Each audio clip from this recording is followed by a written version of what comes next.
আসলে আপনি যদি চিন্তা করেন, জানি না আসলে কি হবে, যেহেতু আমাদের কন্ট্রোলে নেই। আমরা আসলে যে কোনো ভেন্যুতে খেলতে সবসময় প্রস্তুত থাকি। আর যেহেতু আমরা বেশ কিছুদিন আগে শ্রীলঙ্কার মতো কন্ডিশনে আমরা টি-20 সিরিজ এবং পূর্ণাঙ্গ একটা সিরিজ খেলে এসেছি, তো আমাদের জন্য আরও অনেক বেশি অ্যাডজাস্ট করতে সুবিধা হবে আশা করি। তারপরে দেখা যাক, আমরা যে কোনো, সেটা ইন্ডিয়া হোক বা শ্রীলঙ্কা হোক, আমরা সবসময় প্রস্তুত।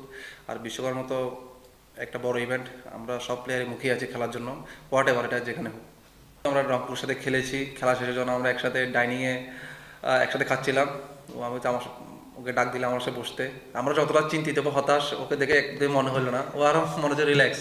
ও সবসময় যেরকম গান শুনে রিল্যাক্স থাকে, ওরকম মনে হয়েছে। তো চিন্তা করলাম যে ও এত রিল্যাক্স আছে, আমরা এত চিন্তা করে লাভ কি, তাহলে আমরা রিল্যাক্স। গানটা কোনো সোশ্যাল মিডিয়াতে কিছুদিন আগে শুনছিলেন, সেম গানটাই সম্ভবত, বাট আমার এখন মনে নাই। সবাই আসলে বিপিএল নিয়ে ফোকাসড আছে, বিপিএল কীভাবে ভালো মতো শেষ করা যায়। এখানে আসলে নিজের বেস্টটা দিলে সেটা আলটিমেটলি ওয়ার্ল্ড কাপের জন্য ভালো হবে, এবং এটা একটা অনেক ভালো একটা জায়গা প্রিপারেশনের জন্য। তো এখন আপাতত সবাই বিপিএল নিয়ে ফোকাসে আছেন। বিপিএল শেষ হলে হয়তো আমরা আবার ওয়ার্ল্ড কাপ নিয়ে প্ল্যান করবো। ফিজ ভাই একদম উনি তো শুরু থেকেই ভালো বোলিং করে আসতেছেন, ন্যাশনাল টিমে ফ্র্যাঞ্চাইজি ক্রিকেটও ভালো বোলিং করতেছেন। উনি ওনার স্ট্রেংথের জায়গা থেকে কখনো সরেন না, এই কারণে উনি এত সাকসেসফুল। সো এটা আমরা খুবই এনজয় করি, এবং ওনার থেকে শেখার আসলে অনেক কিছু আছে, এবং উনি আমাদেরকে শেখায়। উনি অনেক টিপস দেয় বলারদেরকে, যেটা আমাদেরকে খুব হেল্প করে।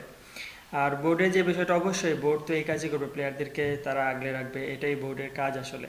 সো এখানে বোর্ড অবশ্যই তাকে সাপোর্ট করবে, এবং সাপোর্ট করেছে, যেটা খুবই অ্যাপ্রিসিয়েটেবল, এবং এটাই বোর্ডের কাজ। আর বাদ বাকি যেটা প্ল্যানিংয়ে যদি বলি, যে শ্রীলঙ্কা এবং ইন্ডিয়া উইকেটের মধ্যে খুব একটা ডিফারেন্স না, শুধু প্রেমাদাসা পরে।